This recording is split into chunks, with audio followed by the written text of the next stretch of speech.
Welcome, everyone. This is Christina Tanasichuk, the executive editor of Homeland Security Today, and I'm extremely pleased to be here with one of the HS Today COVID Mission Awardees. We're very, very pleased to welcome Doris Brown, who's the executive director of the Louisiana Department of Health, Bureau of Community Preparedness. And I can't believe she's even taking time to talk to us because this is one busy lady. Welcome, Doris. Thank you, Christina. And it is indeed an honor to have received the award, but most importantly, to have a conversation with you today and to finally meet you after reading about all the things you've done and the magazine for years. Yes. Oh, thank you so much. Well, we're just thrilled to have a chance to get to know your work. And I can't tell you how much the awards kind of enlighten us on all the everyday heroes we have all around the country, preparing people, taking care of people, and you are certainly one of those. Just a little bit of background on Doris's win. She has served as the Emergency Ops Center Incident Commander for Louisiana. For numerous declared emergencies in 2020. That includes COVID-19, but also Hurricane Laura, Marco, Sally, Delta, and Tropical Storm Zeta. So even though COVID is happening, everybody has to keep doing their thing because we have disasters hitting, and Doris has been crucial in making sure that citizens in Louisiana are taken care of. So just a few statistics, Doris, and then it's really about you talking, not me. But essentially, your EOC was activated really partially in January and then fully in March, and you've been going strong ever since. And you've had dual incident activations, and under your leadership, you sheltered nearly 500 COVID-19 positive residents in a medical monitoring station, nearly 500 COVID-19 positive residents in isolation sites, and approximately 200 in medical special needs shelters due to the hurricanes. So I can't even imagine what it's like doing both. Can you tell us just a little bit about your year? So the year was 2020 will go down in history for Louisiana as one that we thought Katrina was it, but I worked Katrina and I've worked every storm and event since then, but this was over and beyond our wildest imagination. Looking at all of our plans and all of our relationships and all the things that we have done for years, it was over and beyond what we could have ever imagined. And we in 2009, I led our H1N1 efforts, and that was a piece of cake, right? And so we did tremendously well with that. And so here 2020 rolls around, and here it is, going on a year later, we're still nonstop with working all of the different pieces. But I think that based on the many events that Louisiana has encountered, from Katrina to Gustav to the Mississippi Horizon oil spill, to measles and mump outbreaks at the universities, to water systems issues. We've been there and we've done it all. And I would say the number one thing that we have in place is that we are a centralized system, and we have 9 regions in the state, and we have leadership in each of these 9 regions. And it's due to our centralized system, these 9 regions and the leadership teams that work so well with the local government and the private sector, that helps us to get our response up and running as quickly and expeditiously that we need to. And we built these relationships. They've been in place for years. Even prior to Katrina, we did meta leadership in New Orleans and what we call our Region 1 area. And this was a program that CDC had that we stepped out and said, we volunteer. We want to be the first to do meta leadership, and we did. And so having our systems, our partners, we have regional designated response partners. We have regional hospital coordinators. We have regional EMS coordinators, regional nursing home coordinators, regional home care. So when we talk about a regional structure, our regional public health team already has those points of contact that they can go and work with because they're doing this on a day-to-day basis. That's excellent. That's excellent. And you have a tremendous number of parishes. Yes. So it's kind of herding cats times 100. Is that correct? Exactly. And it is, Louisiana is different because we do have parishes, and it goes back to the Napoleonic government years. And with that being said, each entity is separate and different and has its own personalities, and that's what makes it so unique. But when I tell you our ESF8 network comes together, Dr. Jimmy Guidry was our state health officer and lead for years. Dr. Roseanne Pratt was his right hand, working so closely with the hospitals, the nursing homes, and all of the community partners, which we can't forget. And I think that's one of our major successors because we know that from day one, our goal was to build resilient communities. And how do we do that? By working with our local communities, whether it's the faith-based community, whether it's civic or social organization. We have relationships with all of these entities. And, even though I work and have worked for 40 years, I work outside of work because I'm a member of national sorority whose focus is emergency preparedness, because at the time the national president was impacted during Katrina, she was from New Orleans. So, and what we do is we connect the dots, whether it's work, whether it's civic, whether it's faith-based. We assure that our messages are cross-fertilized in every direction that we go in. And I am a nurse by training. And so working in the nursing arena and being very active in the nursing community really has helped further our preparedness efforts in Louisiana. We have a fantastic relationship with the Board of Nursing, as well as our other boards, the medical boards and whatnot. And our schools of nursing are right there to support us, whether it was when we were doing smallpox, they were there with their students, whether we were responding to Katrina, they were there doing assessments for us in the shelters. So I would say building those relationships at every level is critical, and really working at my nursing sorority example is a national nursing sorority, and it's Chi Phi professional nursing sorority. And what we do and what I did back to school, we did COVID talks, and we brought in the experts, and we also had a student. How did this impact my life? And she talked about her junior year and not being able to participate in a prom and moving into her senior year.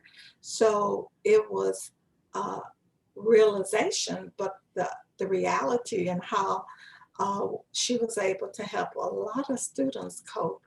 And she was very articulate and getting ready to graduate and go to one of the universities this fall and major in communication. So we couldn't have picked a better student to help us with communicating the importance of the things that we teach in public health.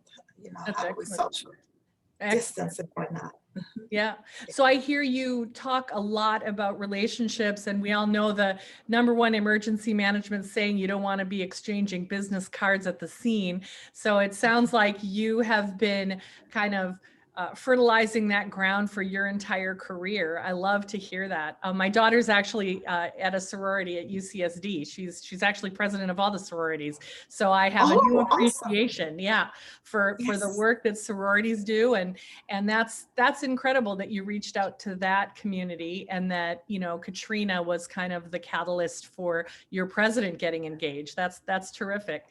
So Yes. when you got the call kind of about COVID, what were some of your first steps in prepping your people to prepare for this pandemic? Because at the time we didn't know how much it would be or what was going to happen, but what were some of your first steps?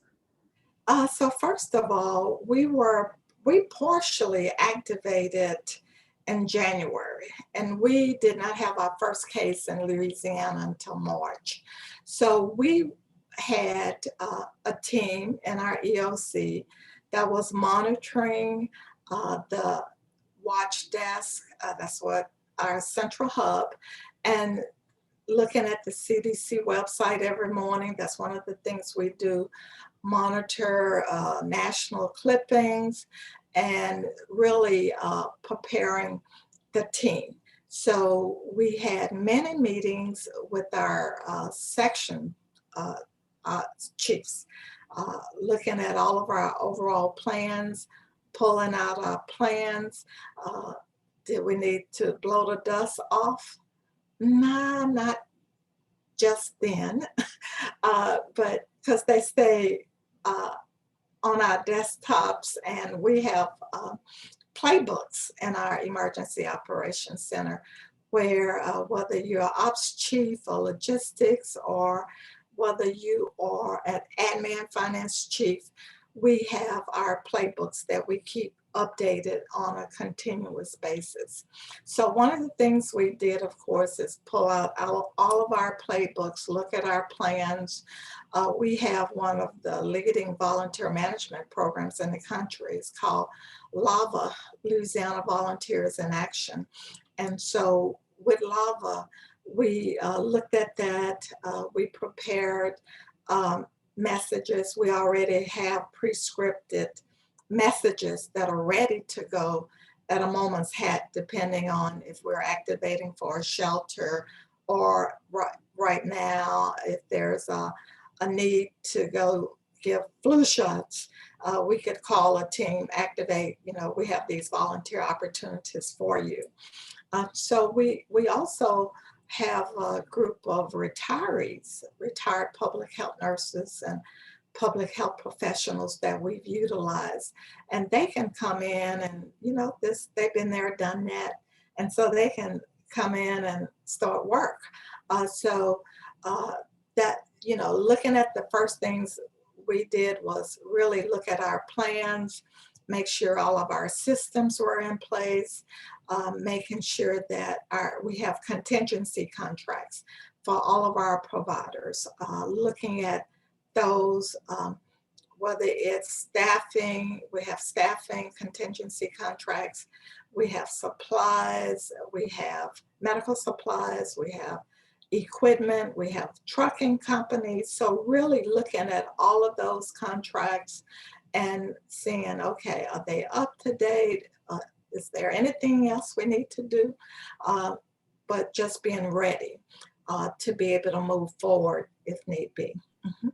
Excellent. So you ended up distributing nearly 6,000 PPEs, and then you managed nearly 135,000 phone calls about COVID. How did you organize a call center like that? Were you always ready, or did some of these volunteer groups come in? So that's a great question. We started out in the EOC managing the phone calls. And when things escalated, we did contract with the call center. So we have 211, who is our call center, and that we've utilized them in previous disasters, whether it's hurricanes or whatnot. But even with our opioid program, we work very closely with them. So we have a long-standing working relationship with 211, and that's managed through the United Way here in Louisiana. So they came into the EOC, we met with the executive director, we defined what was, we developed frequently asked questions, and our communications officer would every day, based on the questions that were received, those frequently asked questions would be updated and would, so our subject matter experts would review the calls and update every morning. So that was part of our standard operating procedures. That's fantastic. That is just fantastic. So it seems that you mentioned meta leadership. How Yes. did that play into your response? Well, And can you tell us a little bit more about what it is?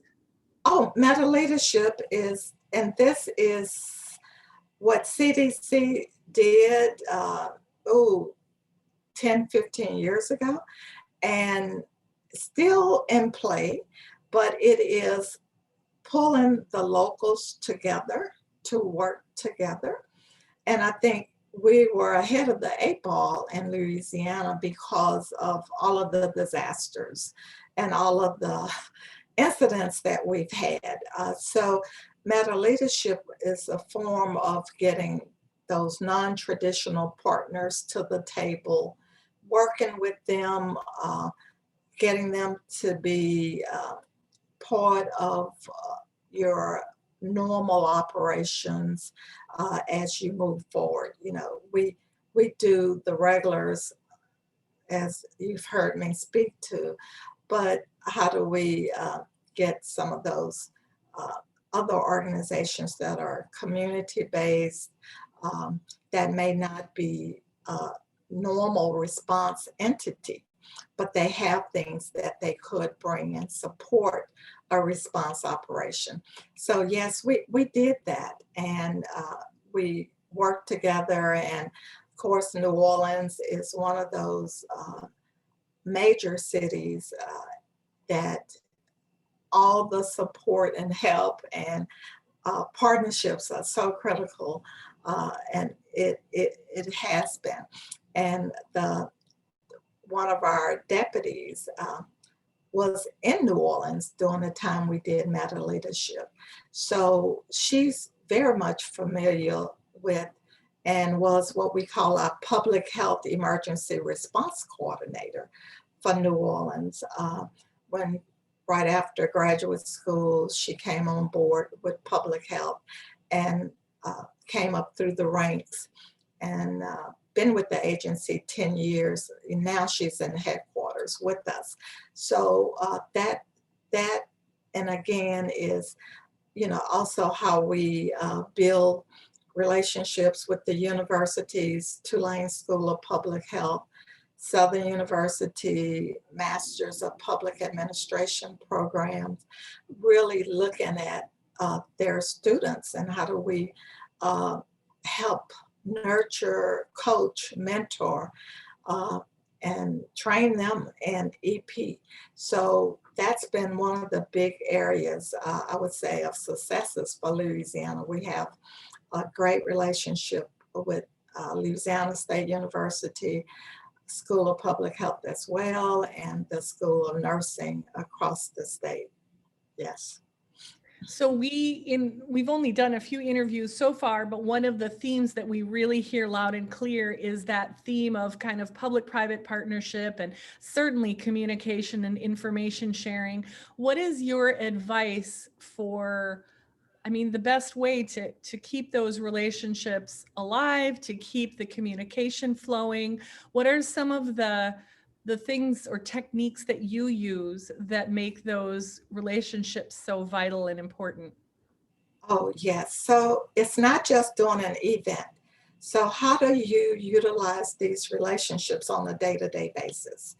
And I think our big success is our CDC Senior Advisory Group is humongous. We have 125 subject matter experts, every from being the state veterinarian with the Department of Ag to head of civil service to the governor's office of elderly affairs to the tribal community.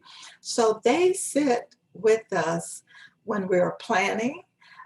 They sit with us when we are responding. But the most important part is when we are doing our plans for an upcoming grant, they come to the table. If there's a special project, example, right now we're working on COVID, I'm sorry, COVID, yes, opioid, yes. And what do? We work with the schools of nursing to educate our advanced practice nurses and doing CEs. So it's not just limited to that response, but bringing them in on a day-to-day basis, utilizing their expertise and also pushing out what we need via those channels and also utilizing those students. And one of the first things we did during our COVID response was to we had several thousand students from several universities throughout the state that volunteered, and we did use them to help us during our initial setup of the medical monitoring station in New Orleans at the convention center. That's excellent. And so is there a group that you have engaged during this time that was a bit of a surprise to you, like in the way they came through for the response, or just a group that made you go, huh, I wouldn't have expected that? Oh, let's see. And I would say they all are bright and shining stars. And I say that because of the relationships that we built. Like right now, the churches are calling and saying, what can I do? I could be a vaccine place. You know, what do we need to do? You know, and how do we pair them with our pharmacies? How do we pair them with the federally qualified healthcare centers? So the faith community has been, I would say, Johnny on the spot. They have pushed out messages. I would say 90% of them. You know, you can always have those outliers, but they did go to live streaming their church services, and I would say they heard the cry and they adhered to it. But as I stated, you're going to always have a couple of outliers and someone that's going to test the water per se.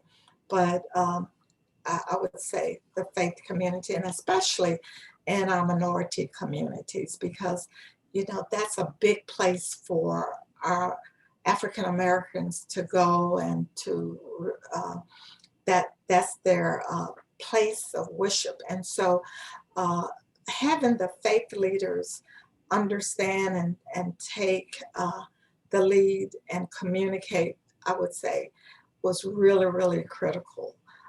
And it did not, I would say, impact their fellowship.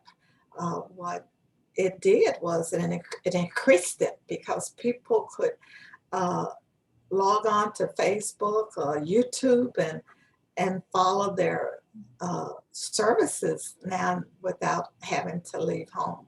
So I think that's a big positive.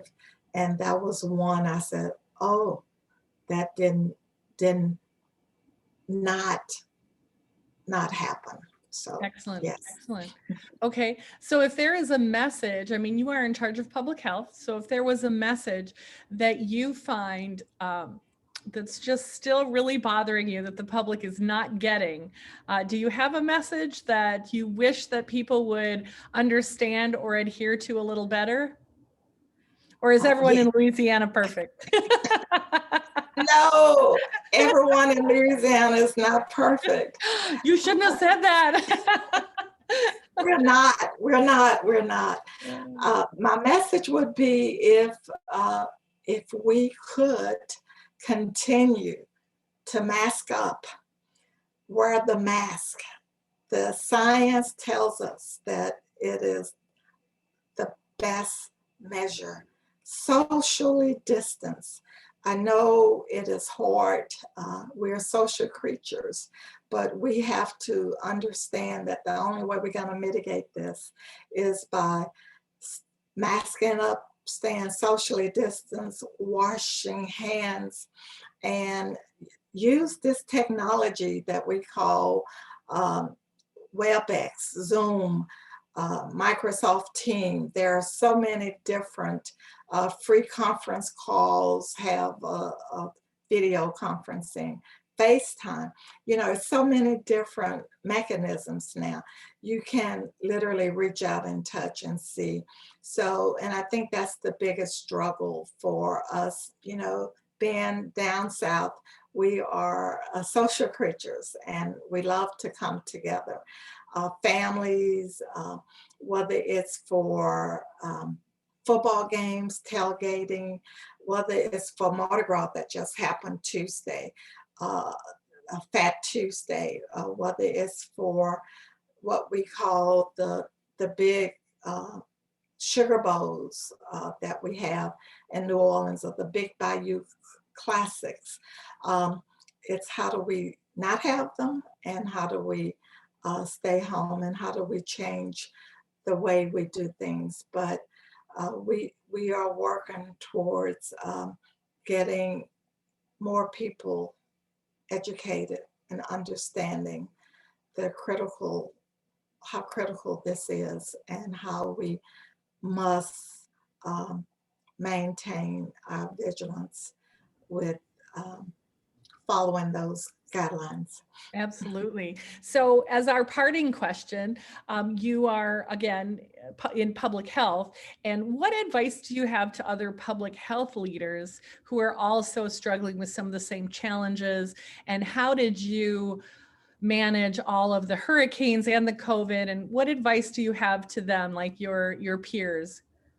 The advice is first and foremost, self-care, starting with yourself and making sure that your team is getting the rest and the break that they need, because you're going to be in this for the long haul. And how do you expand your bandwidth? Again, Louisiana has been fortunate where it just hasn't been a public health entity responsible for response. We've had great partners, our sister agencies, whether it's the Office of Behavioral Health, the Office of Adult and Elderly Services. So how do you expand your bandwidth? And this is what I was meaning earlier, when you are having exercises and different projects, how do you include the people, the partners in them, so that they can help support you during these events? And it's not Greek. They know what you're talking about. They know what you're doing. And whether it's working in the warehouse or volunteering, helping with the drive-through testing sites, you know, you're able to pull folks. And then how do we manage our day-to-day? Because still life goes on and you still have programs and projects. And so it's how do you embrace the new norm? And so really looking at every aspect of your work, and how do you have designated people assigned to keep this going and rotating out, because it has been all hands on deck, and understanding that all hands on deck still is not enough. And so during a pandemic, it's how do you identify and pull those entities that can be of most help to you? And so whether it's the National Guard, whether it's the Red Cross, whether it's the Department of Social Services, we all play a role, but then how do we increase our bandwidth with the universities and the different departments in the universities? So self-care, the relationships, uh, making sure that we do have a robust volunteer program. And then how do you think out the box and be creative as you do? And that's one of the, I would say, number one on the list. And how do you also be a risk taker? Sometimes, uh, we've never done this before, but how do you come up with new ways and creative ideas to do something? And it may mean stepping out there. And how do you not be afraid to try something new? So I would definitely recommend that. Excellent. Well, you have just done a tremendous job, and I wish that we had, the money to fly you somewhere fabulous like the Bahamas or somewhere to thank you for all of what you're doing. Maybe someday we will have goodie bags like at the Academy Awards. But in the meantime, you will be getting your award in the mail shortly, any day. We were hoping you'd actually have it by now. But on behalf of all of us at HS Today, and certainly I'm sure I'm speaking for many in the nation, thank you for your tremendous work in 2020. We could not do it without people like you. So you are a shining star, and we're so happy to recognize you and be able to thank you for your above and beyond in service to the country. So you are a true hero, and we hope that as we spread this interview and spread information about you, that our young people will see you and want to be you and join emergency management. So thank you so, so much. Oh, thank you. It was indeed an honor and a pleasant surprise to receive such an honor. So thank you Well, so, you so deserve very it. much. You deserve it, and so does your team. So we Yes. appreciate you and hope you stay in touch with us. And certainly keep us in mind if you ever want to share an article or a piece of advice to others. We're always here to support you. And if you ever need anything, certainly reach out. We're here to support you. So thank you. Have a wonderful week and hang in there. Thank you so very much. Will do. You Great have to a meet great you. one. Thank you so Okay. much. Bye-bye. Nice meeting you also. Bye-bye.